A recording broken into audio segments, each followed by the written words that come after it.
আল্লাহ পাক তৌফিক দান করুন। ইনশাআল্লাহ আজকের লেকচার যাদের কানে যাবে, আমরা যদি না খেয়েও মরে যাই, আল্লাহ পাক না খেয়ে মারবেন না ইনশাআল্লাহ। রিজিক আছে, খাবো ইনশাআল্লাহ।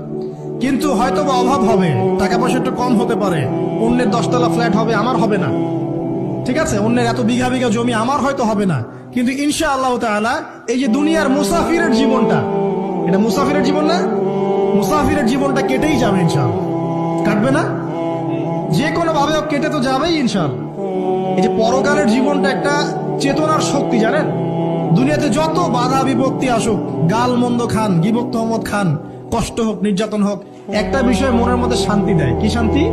যে এই দুনিয়ার জীবনটা তো আর চিরস্থায়ী নয়, এটা তো আর সারা জীবন থাকবে না।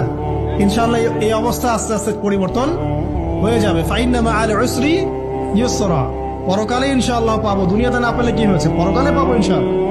যুবক ভাই, এসব জেনা ছেড়ে দেন, আল্লাহ রাব্বুল আলামিন আপনার জন্য হুর রেখেছেন জান্নাত, ইনশাআল্লাহ পাবেন ইনশাআল্লাহ।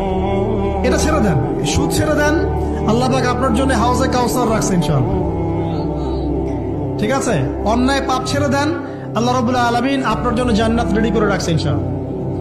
এই দুনিয়ার জীবনটা ধোঁকা, একটা ছোট্ট জীবন, পুরা ধোঁকা, কিচ্ছু নাই এর মধ্যে।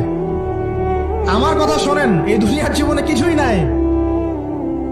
চারপাশে অনেক কিছু মনে হবে, আপনার বাড়ি আছে, গাড়ি আছে, স্ট্যাটাস আছে, টাকা পয়সা, প্রতিপত্তি সব আছে।